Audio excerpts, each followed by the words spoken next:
Welcome to Part 2 of our food safety video series. Part 1 reviewed proper personal hygiene and ways you can prevent cross-contamination. In Part 2, we will discuss proper cleaning and sanitizing and time and temperature control. Cleaning removes food and dirt from surfaces.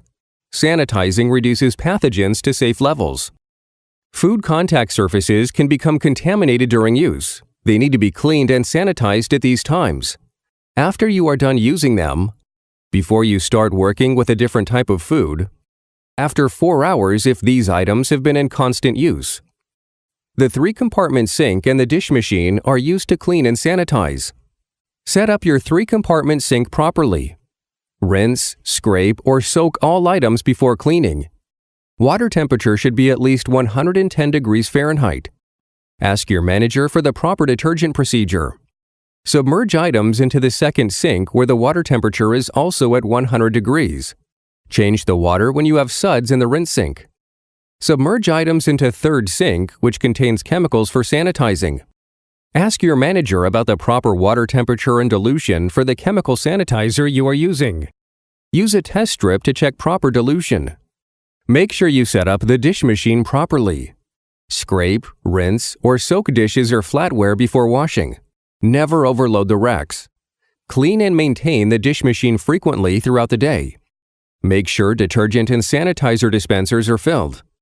Make sure the wash, rinse, and final rinse are at the proper temperature. Pre-wash 110 degrees Fahrenheit to 140 degrees Fahrenheit. Wash 150 degrees Fahrenheit to 165 degrees Fahrenheit. Power wash 165 degrees Fahrenheit to 180 degrees Fahrenheit. Final rinse 180 degrees Fahrenheit to 195 degrees Fahrenheit. Run test strips and record temperatures. Your manager will tell you the proper procedure. Air dry items on pan rack or drain board before putting them in storage. Items must be completely dry. Store all glasses and cups upside down. Store all flatware and utensils with handles up. Equipment or tables must be sanitized after cleaning. Be certain to turn off and unplug equipment prior to cleaning. Remove all food and soil from under and around equipment. Remove detachable parts and wash and sanitize them. Finally, wash, rinse, and sanitize all fixed food contact surfaces. Air dry all surfaces and parts before reattaching parts. Information on all chemicals, their use, and safety requirements, as well as first aid information, can be found in the MSDS book kept in your department. Foods that allow pathogen growth are called TCS food. Food that needs time and temperature control for safety. TCS food includes dairy, meat, seafood, poultry, eggs, tofu, sprouts, cut tomatoes and greens, melons, heat-treated plant foods, untreated garlic, and oil mixtures. TCS food must be kept out of the temperature danger zone, which is between 41 degrees Fahrenheit to 135 degrees Fahrenheit, according to the FDA Food Code. Make sure your thermometer is calibrated to 32 degrees Fahrenheit when in an ice bath.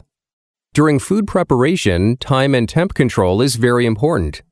Thermometers must be available at all times. Recipes and food preparation procedures must be followed. During food preparation, only take out as much food from storage as you can prepare at one time. Use clean and sanitized prep areas, cutting boards, and utensils.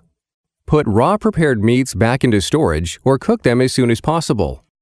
When cooking food, cook to the required minimal internal temperature or higher.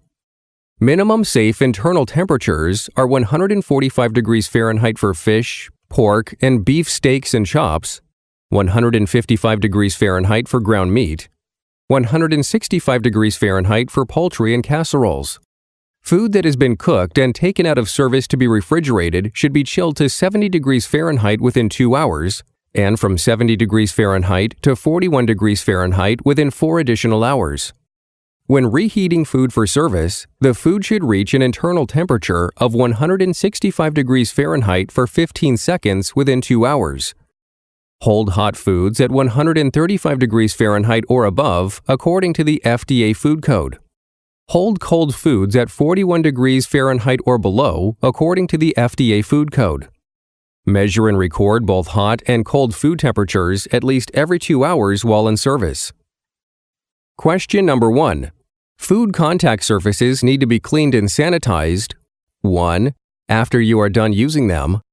2. Before you start working with a different type of food. 3. After 4 hours if the items have been in constant use. 4. All of the above. If you answered all of the above, you are correct. Question number 2. The proper temperature of the 3 sinks in the cleaning process is 100 degrees Fahrenheit for all 3 sinks. True or false? If you answered false, you are correct. The third sink temperature depends on the sanitizer you use. Question number 3. TCS food includes cut tomatoes and greens as well as melons. True or false? If you answered true, you are correct. Question number 4. You should measure the temperature of food in service at least every 1. 30 minutes 2. 1 hour 3. 2 hours 4. 4 hours. If you answered every 2 hours, you are correct. Question number 5. What is the temperature danger zone? If you answered 41 degrees Fahrenheit to 135 degrees Fahrenheit, you are correct. Question number 6.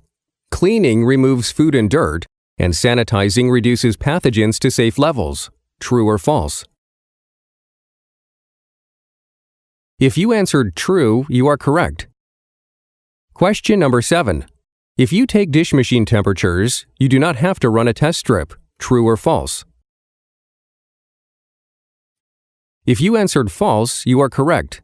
You must both take dish machine temperatures and run a temperature test strip. Question number 8.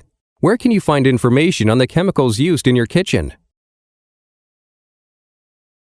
If you answered MSDS manual, you are correct.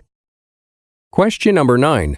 The minimum safe temperature for both poultry and casseroles is 165 degrees Fahrenheit. True or false? If you answered true, you are correct. Question number 10. Hot food must be cooled to 70 degrees Fahrenheit within 2 hours, and then to 41 degrees Fahrenheit in 4 more hours to be safe. True or false? If you answered true, you are correct.